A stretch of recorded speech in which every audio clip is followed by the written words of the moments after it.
Uma boa noite a todos e a todas que nos acompanham também pelas redes sociais, pela TV Alfa, pelo Facebook, pelo YouTube, ou que vai escutar essa mensagem através do Spotify. Que seja edificante e que seja inspirador para nós essa fala e que a graça se manifeste de maneira sobrenatural sobre as nossas vidas essa noite. Amém. Estamos na série de mensagens, as parábolas do reino de Deus, as histórias que Jesus contou sobre o reino de Deus. São mais de 65 histórias que Jesus contou nos seus 3 anos de ministério. Claro que nós não vamos passar por todas, mas pontuamos algumas que falaram aos nossos corações e que nos inspiram como igreja a celebrar o reino, a vivenciar, a identificar o reino. E hoje quero lhes falar sobre a parábola do rico e Lázaro, uma parábola muito conhecida.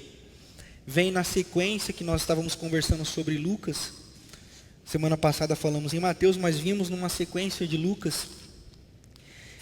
E é interessante notarmos que quando Jesus conta essa parábola, é uma sequência de ensinos, né? Lucas, capítulo 15, nós encontramos uma tríade de histórias contadas por Jesus.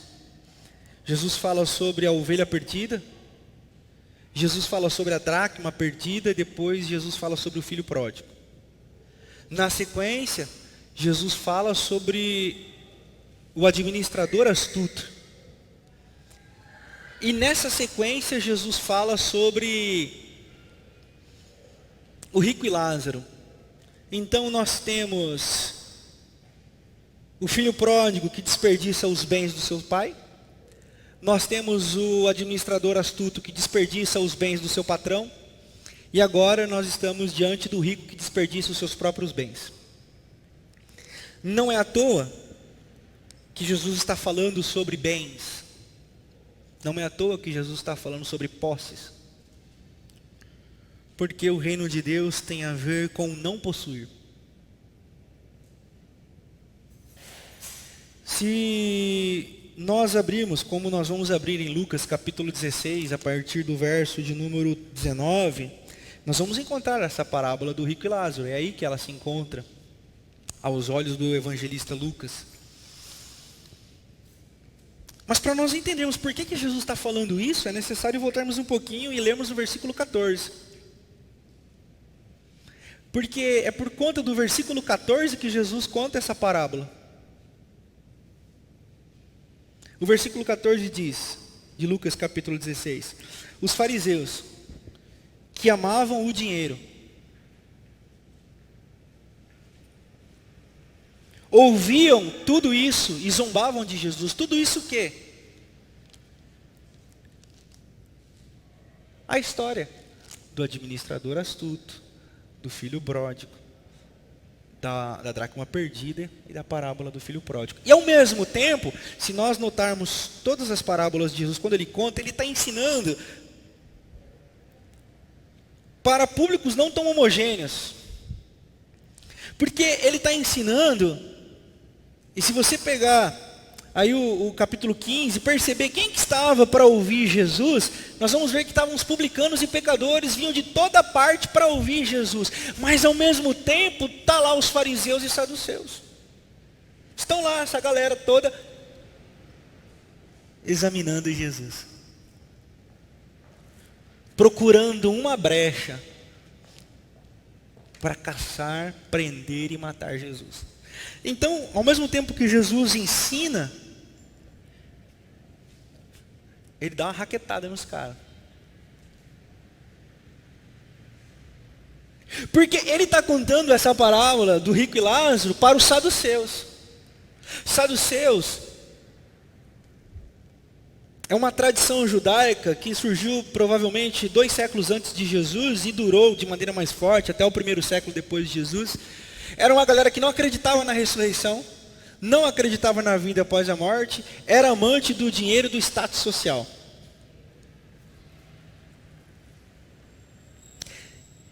E essa galera estava de olho em Jesus. E ao mesmo tempo que Jesus está falando para uma multidão de publicanos e pecadores, ele conta uma história. E aí, é interessante que essa história não é encontrada nas tradições de Israel antes de Jesus. Essa história não é encontrada nos ensinos talmúdicos. Ou seja, é uma história direta da mente de Jesus. O que eu quero dizer? Que Jesus inventou essa história. Ou seja, a parábola do rico e Lázaro é uma história que sai de dentro de Jesus. Se sai de dentro de Jesus, eu e você temos que prestar bastante atenção, sim ou não? Porque o mais louco devaneio de Jesus é ouro para mim e para você, para que a gente possa discernir sobre o reino de Deus.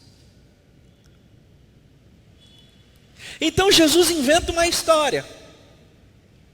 Jesus inventa um conto. E nesse conto, ele começa narrando. Havia um homem rico que se vestia de púrpura e de linho fino e vivia no luxo todos os dias. A púrpura e o linho eram tecidos caríssimos. Caríssimos.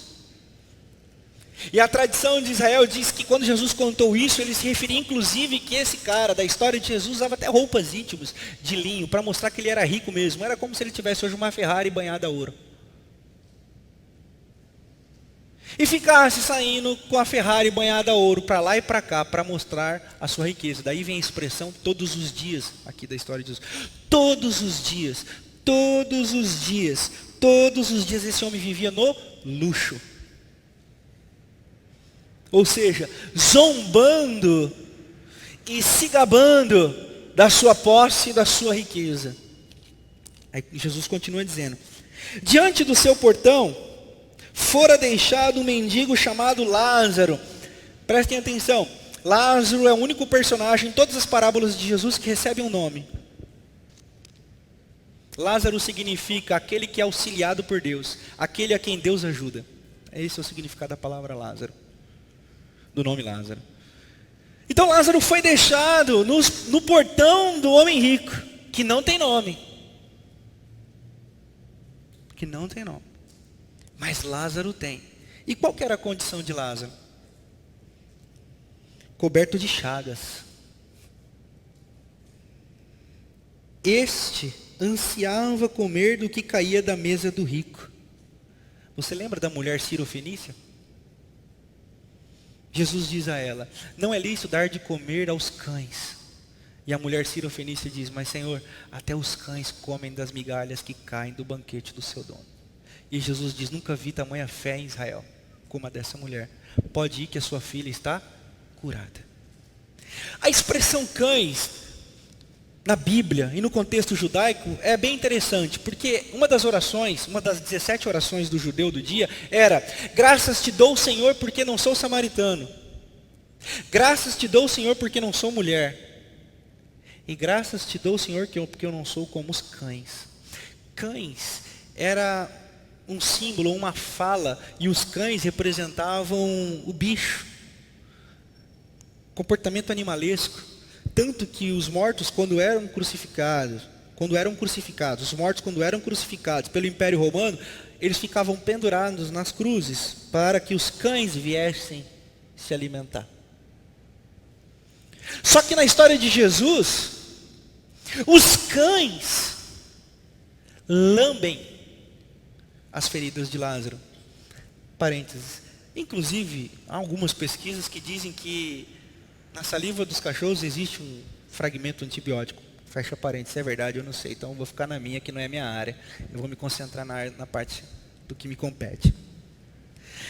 Então, os cães, esses que eram usados para guardar as casas dos ricos, e que eram soltos para matar, para se alimentar e para ferir, vêm e lambe as feridas de Lázaro, ou seja, proporciona um refrigério. Enquanto o rico não presta atenção no sofrimento daquele que está no seu portão. Lázaro dependia todos os dias de que colocassem ele ali na entrada da mansão, para que ele fosse talvez atingido por um ato de misericórdia daquele homem rico. Então esse é o contexto de Lázaro. Lázaro está lá. Lázaro está lá postado, esperando que o rico tenha compaixão dele, mas os únicos que prestam atenção e dão a ele algum refrigério na vida são os cães. Chegou o dia em que o mendigo morreu e os anjos levaram para junto de Abraão. Essa aqui é uma tradição judaica também. Seio de Abraão significa céu dentro da tradição judaica. Então levaram para junto de Abraão, ou seja, para o céu. Lembrando que isso aqui é uma história de Jesus para responder a um outro comportamento. Quando nós usamos esse texto para ficar falando que existe céu, que existe inferno, e que é assim que se acontece no céu, é assim que acontece no inferno, a gente tira o foco do que Jesus está querendo dizer mesmo. Então o que Jesus está dizendo aqui é que morreu e que existe uma parada aí para depois da vida. Porque ele está falando para os saduceus que não acreditavam em morte, em vida depois da morte. Mas usarmos esse texto para ficar elaborando doutrina e teologia em cima do que é, do que não é bem perigoso. Mas aí ele continua dizendo, então os caras morreram, estavam no seio, o mendigo morreu e estava no seio de Abraão. O rico também morreu e foi sepultado. No Hades, profundidade, Sheol, profundezas, é toda a palavra usada para o termo inferno. Onde ele estava sendo atormentado. E ele olhou para cima e viu Abraão de longe. Com quem? Com Lázaro, ao seu lado. Então chamou, Pai Abraão. Esse era o termo que os judeus sempre usaram e usam até hoje para o seu patriarca. Tem misericórdia de mim e manda que Lázaro molhe a ponta do dedo na água e refresque a minha língua, porque estou sofrendo muito nesse fogo. Mas Abraão respondeu, filho, lembre-se de que durante a sua vida você recebeu coisas boas, enquanto Lázaro recebeu coisas más. Agora, porém, ele está sendo consolado aqui e você está em sofrimento. E além disso, entre vocês e nós há um grande abismo, de forma que os que desejam passar para o nosso lado para o seu, ou do seu lado para o nosso, não conseguem. O que Jesus está dizendo aqui?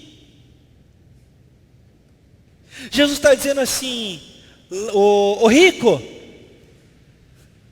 nem na morte você consegue tomar noção de quem você é, porque mesmo depois de morto você ainda olha para Lázaro, ou seja, você sempre soube quem foi Lázaro e nunca fez nada, porque você reconhece ele, você diz, olha aí Lázaro. E diante dessa visão ele diz, eu ainda sou, Lázaro não, então mande que ele molhe aqui a minha língua. Esse é o abismo que separa. O estado de consciência de quem pensa porque tem e olhar para aquele que não tem como quem não é.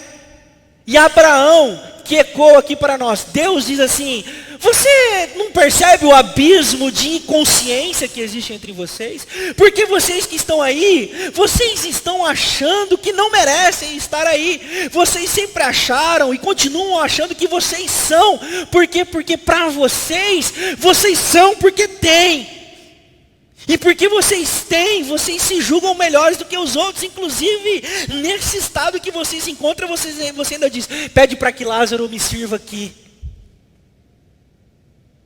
É isso que Jesus está dizendo.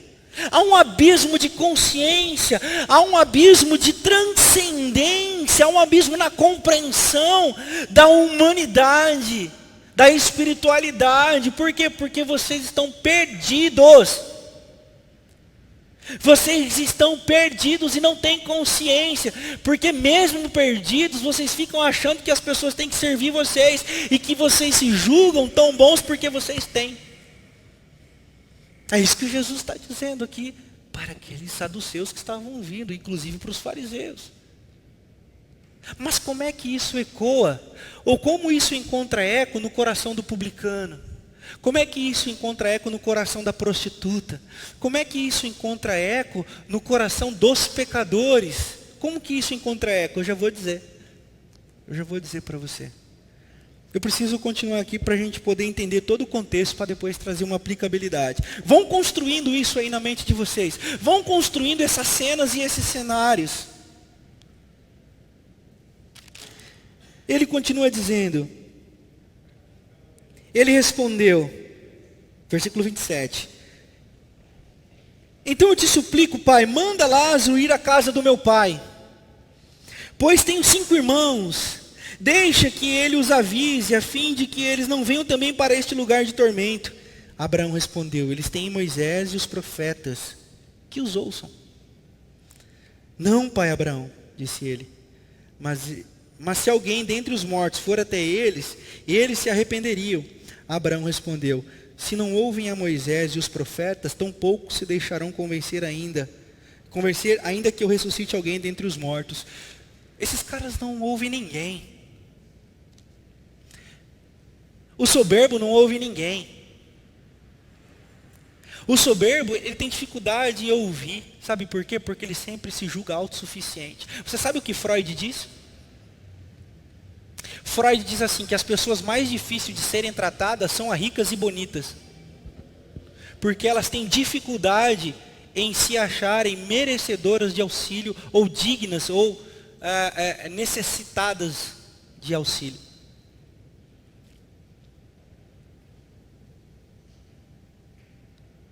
Por quê? Porque o que ele tem, ou o que ela tem, traz para ele uma consciência de autossuficiência.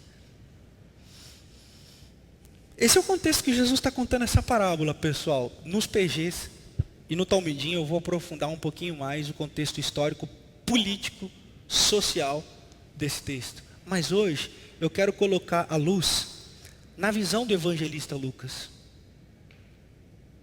Na visão do evangelista Lucas, que começa narrando lá atrás o nascimento de Jesus, que nasceu de uma virgem fraca e passível de morte e de perseguição, e que vem construindo toda uma visão que nos convida até o texto de hoje, de que Deus não escolhe, e Deus não ama, e Deus não se manifesta na lógica do seu reino através das coisas fortes e poderosas, e nem das coisas que são. Ao contrário, o reino de Deus é percebido, diagnosticado, sentido nas coisas fracas e nas coisas que não são. Essa foi a percepção do apóstolo Paulo, não foi? Porque Deus escolheu as coisas loucas desse mundo para confundir as sãs, e escolheu os fracos para confundir os fortes. Por quê? Porque o poder de Deus se aperfeiçoa na fraqueza. O que eu estou querendo dizer com tudo isso? Eu estou querendo dizer que na visão do evangelista Lucas, Jesus está narrando um Deus que é capaz de deixar 99 ovelhas certinhas para ir buscar aquela uma que errou. E a graça de Deus é manifestada não na coerência e não na ética de dizer assim: veja, eu tenho 99 certas e só uma errada, eu vou ficar com as 99 porque eu tenho 99. Não, o reino de Deus é o avesso dessa lógica. O reino de Deus ele vai atrás daquela uma. A lógica do reino de Deus é uma moeda de pequeníssimo valor, uma moeda de um valor efêmero, cai no assoalho, cai no solo, e o Senhor procura aquela moeda de pequeniníssimo valor, e Ele vai atrás dela. Essa é a lógica do reino de Deus. Vocês conseguem compreender isso? A lógica do reino de Deus é um pai que recebe o filho depois de ter esbanjado os seus bens, de ter abusado dos seus direitos, recebe esse filho de braços abertos e diz assim: precisamos fazer uma festa para esse meu filho. Essa é a lógica do reino de Deus.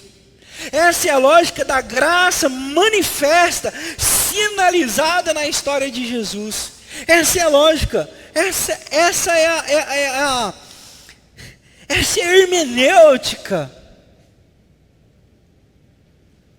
E quando nós chegamos em Lázaro, E o rico, nós vemos um Jesus que confabula, um Jesus que constrói uma lógica de compreensão, de ensino e de embate contemporâneo da sua época, que diz assim: não, eu não estou na púrpura e nem na roupa fina, eu não estou nos banquetes, eu não estou no luxo, eu não estou na ótica de poder, eu não estou assentado nos palácios, nos lugares de privilégio, eu não estou. Eu me encontro e eu sou encontrado no homem sentado à porta, cheio de chagas. O reino de Deus, como diria Tomás Halik. Tomás Halik é um teólogo da República Tcheca, católico, do qual gosto muito. No seu livro A Noite do Confessor, ele diz assim que... não é não. É no Toque às Feridas. Ele diz assim: você quer tocar em Jesus? Quer tocar em Jesus?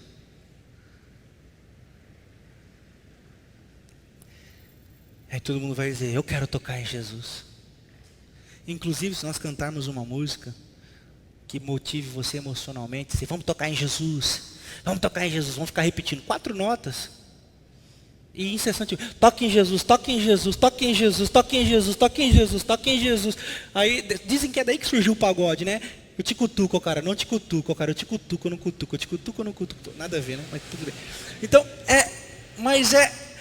e se nós ficarmos fazendo isso, nós tocaremos em Jesus? Não tocaremos. Não tocaremos. Porque nós vamos tocar em Jesus quando nós tocamos aqueles que sofrem. Jesus é encontrado nas chagas abertas, nas cicatrizes, nas lágrimas. Pastor, mas essa é uma teologia do sofrimento. Calma. Não esperou molhar o bico? Nós encontramos os feridos, nós encontramos os machucados, nós encontramos os cansados. Mas, quando nós encontramos os cansados, os sofridos, e nos unimos ao sofrimento deles, nós somos capazes de viver aquilo que a irmã Kézia leu na abertura.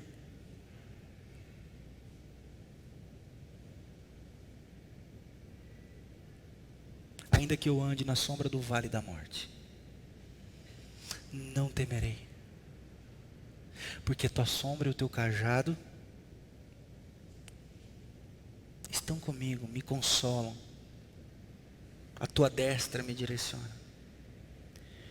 Então, quando Jesus está confabulando essa história,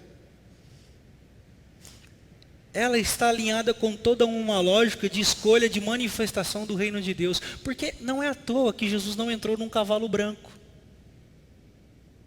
em Jerusalém. Não chegou morando em palácios. E nem se assentando à mesa de César. Ao contrário. Ele disse: olha, o que é de César, deem a ele. E o que é de Deus, deem a Deus. Ou seja, ele lá e eu cá. Porque o evangelho não se manifesta na lógica de poder. Infelizmente, nós nos perdemos. Nos perdemos de nós mesmos, nos perdemos da graça. Por quê? Porque somos cobiçados pela lógica de poder. Não é incomum nós vermos os crentes dizendo: hoje a noite é de poder. Poder, poder, poder. Por quê? Porque nós ouvimos a voz errada. Porque não foi Jesus que prometeu: se prostrado adorares, tudo te darei. Não foi Jesus quem falou. Vocês sabem quem falou isso? Te darei todos os reinos se prostrado você me adorar. Sabe quem disse isso? Não foi Jesus e não foi Deus. Foi o inimigo. O nosso Deus é o Deus que morre. O nosso Deus é o Deus envergonhado na cruz. O nosso Deus é o Deus que foi cuspido e zombado. E que convida, ei, todos vocês que quiserem vir após mim, dia após dia, tomem também a cruz de vocês e me sigam. Pastor, mas na onde entra a graça? Na onde entra o refrigério? Na onde entra Lázaro nessa parada toda? Entra que quando decidimos nos prostrar ante ao convite de Jesus,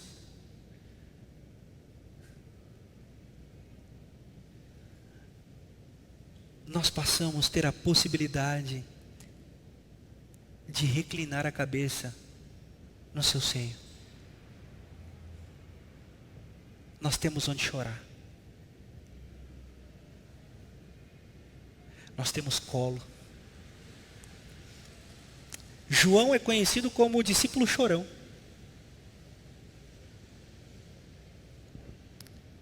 Porque assim como os judeus tinham o seio de Abraão como esperança, João discerniu que o seio de Jesus, ou o colo de Jesus, era o melhor lugar para ele reclinar a cabeça.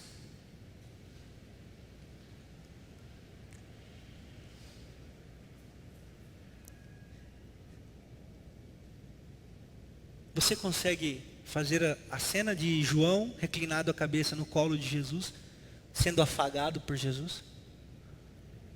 Tudo bem para você?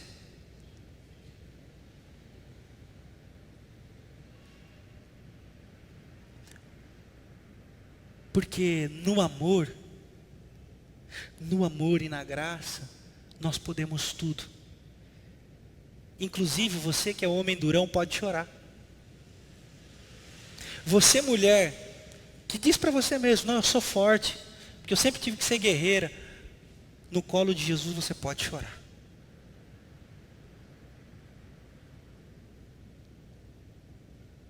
Você que diz assim, não, mas eu sempre fiz. E ele diz assim, o dia que você se encontrar comigo, você cai do cavalo como caiu o apóstolo Paulo. E aí você vai precisar ficar cego uns 3 dias. Para depois voltar a enxergar. Para discernir que a minha graça te basta. Que o meu poder se aperfeiçoa na fraqueza. E que todas as coisas cooperam para que eu seja formado dentro de você. Por isso que nós precisamos ser Lázaros. Aqueles que precisam ser ajudados por Deus. Por isso que eu quero trazer uma boa nova para você essa noite.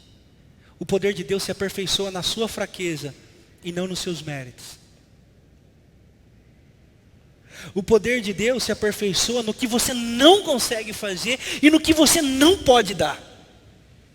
E não no que você faz ou no que você pode entregar. É o contrário. Por isso eu quero colocar a luz hoje na sua incapacidade. Eu quero colocar a luz hoje sobre os seus pecados. Para que você olhe e diga assim, não é possível. Não é possível, pastor, para mim não é possível. E aí eu fico com um outro texto bíblico que diz, o que é impossível para os homens. Alguém pode completar? Vamos dizer todos juntos? É possível para Deus. E é nesse aspecto, naquilo que você não pode, Deus pode. Naquilo que você não consegue entregar como meta de santificação, de religiosidade, de parâmetro e gabarito religioso, que às vezes você faz para você mesmo, a graça de Deus diz assim, em mim você pode. Porque o meu poder se aperfeiçoa na sua fraqueza. Ou seja, onde abunda o pecado, superabunda a graça. E o amor cobre uma multidão de pecados. Mas nós precisamos nos desnudar. Não podemos continuar nos nossos palácios.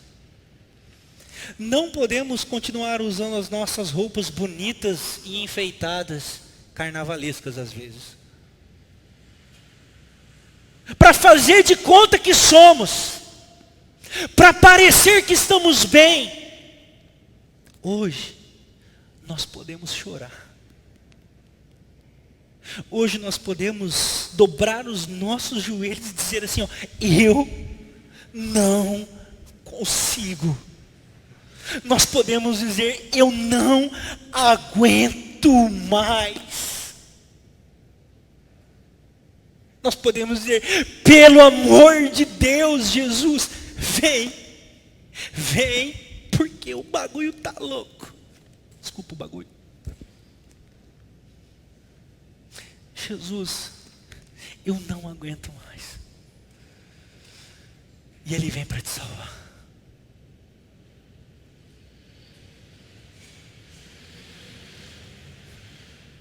Ele vem para te convidar a descansar no colo dele.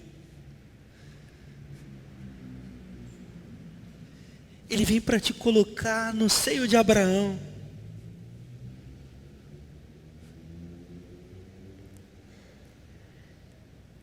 E curar as suas feridas.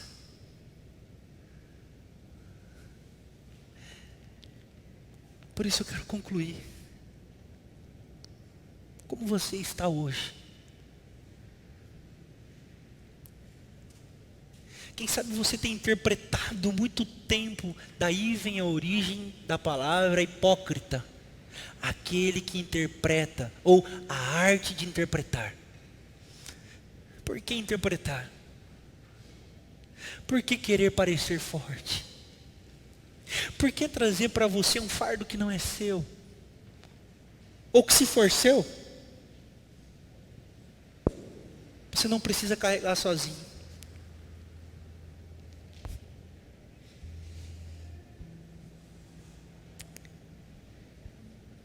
Hoje é noite de salvação. E eu não digo daquela salvação religiosa que diz, olha, Senhor, já entreguei minha vida.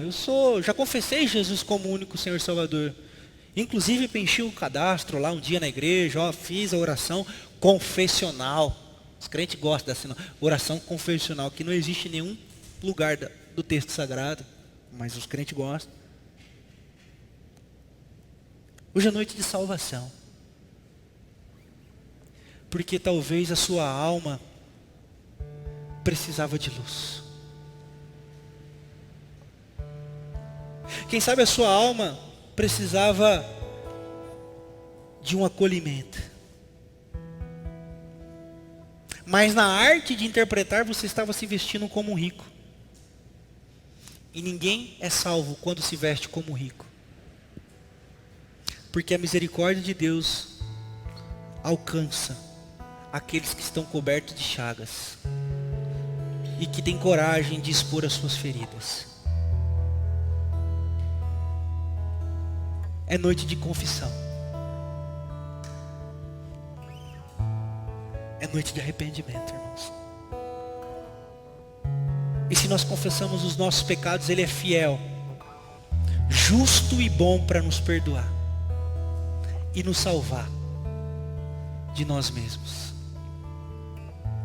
Eu quero convidar você a se colocar de pé.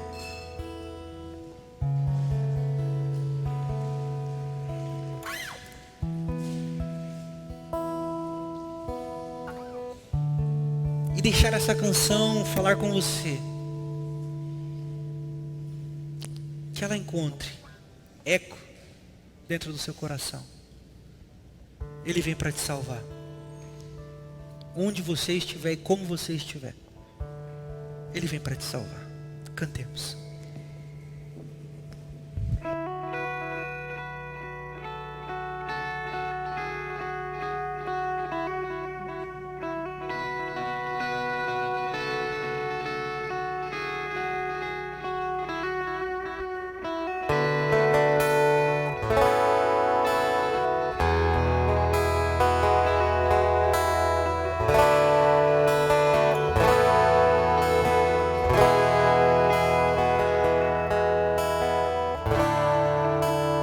Todos necessitam de um amor perfeito, perdão e compaixão. Todos necessitam de graça e esperança, de um Deus que salva.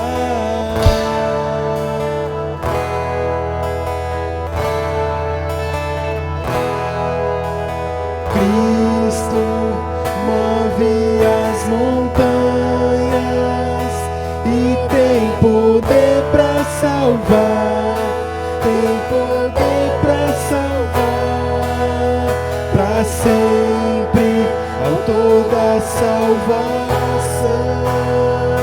Jesus a morte venceu, sobre a morte venceu.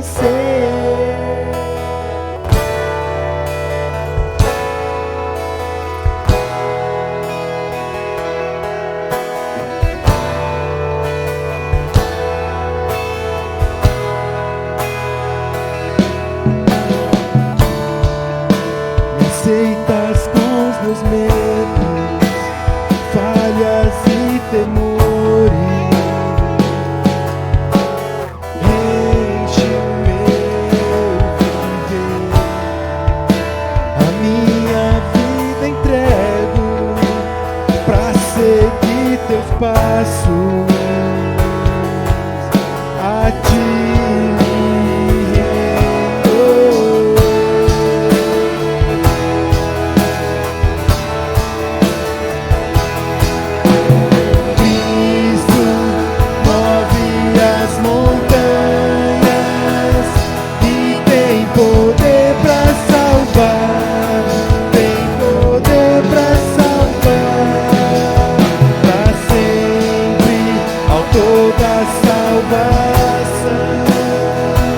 Jesus a morte venceu, sobre a morte venceu.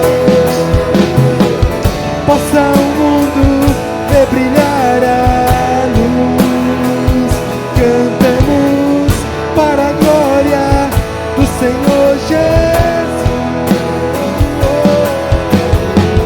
Possa o mundo ver brilhar a luz, cantamos para a glória do Senhor Jesus. Cristo move as montanhas e tem poder para salvar, tem poder para salvar, para sempre, autor da salvação. Jesus a morte venceu, sobre a morte venceu. Cristo move as montanhas e tem poder para salvar, tem poder para salvar, para sempre, autor da salvação.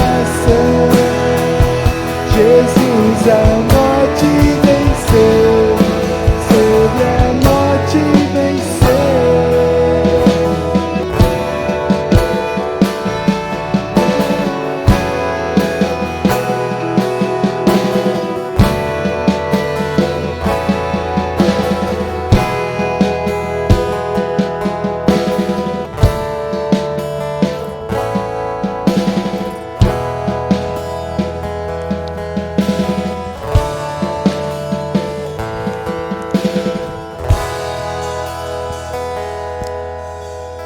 Feche seus olhos.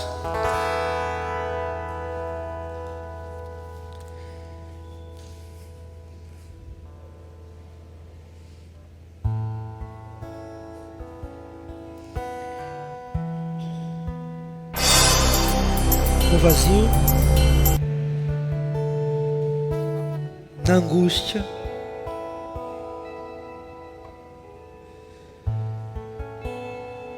no sentimento que aperta o peito,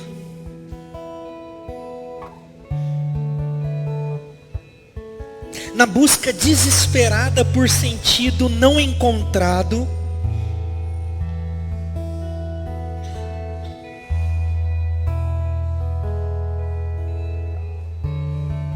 nas percepções de que às vezes não somos lembrados, e de que sozinho nós estamos.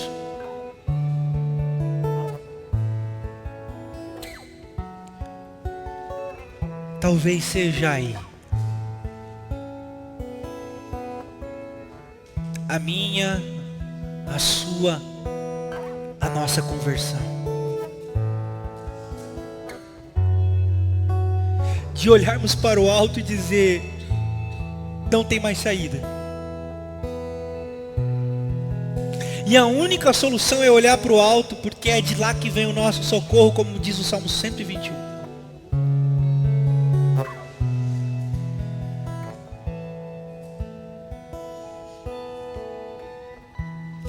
E quando nós olhamos para o alto, Ele transforma o nosso pranto em dança,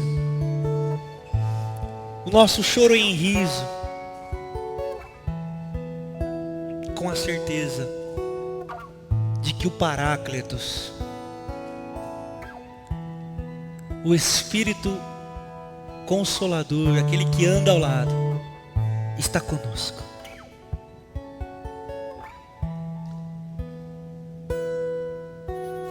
Às vezes o que nós precisamos é de uma fé tão pequena quanto um grão de mostarda.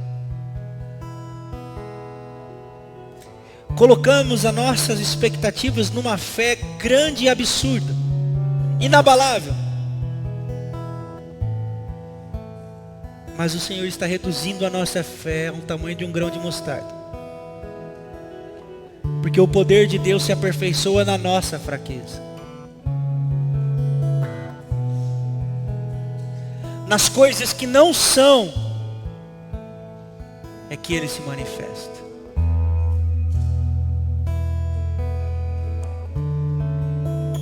É na insignificância que estão os maiores significados.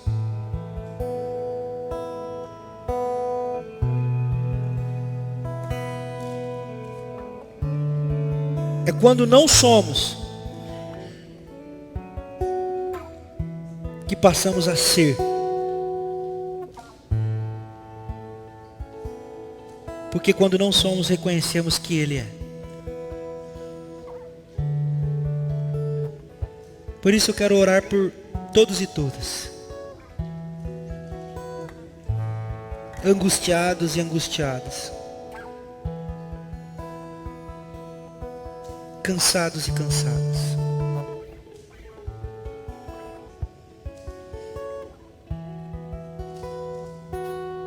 fracos e fracas. O poder de Deus se aperfeiçoa em vocês.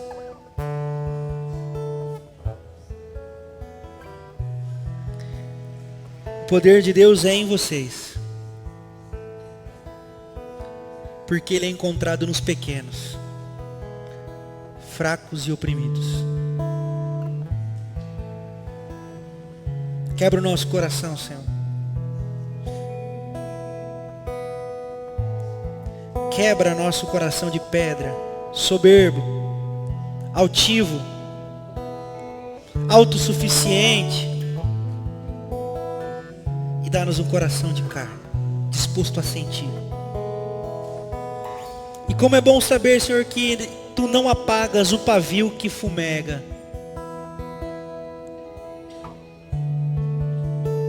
E que do broto e do tronco cortado nasce o broto.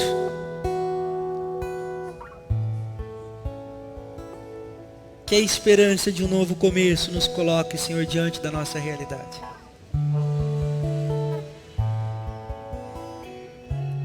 E que a Tua glória se manifeste através da nossa pequenez. E que possamos sempre estar dependentes do Senhor. Todos os dias das nossas vidas.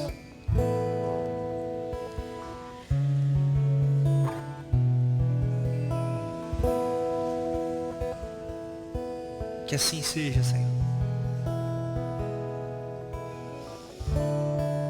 Somos os Lázaros.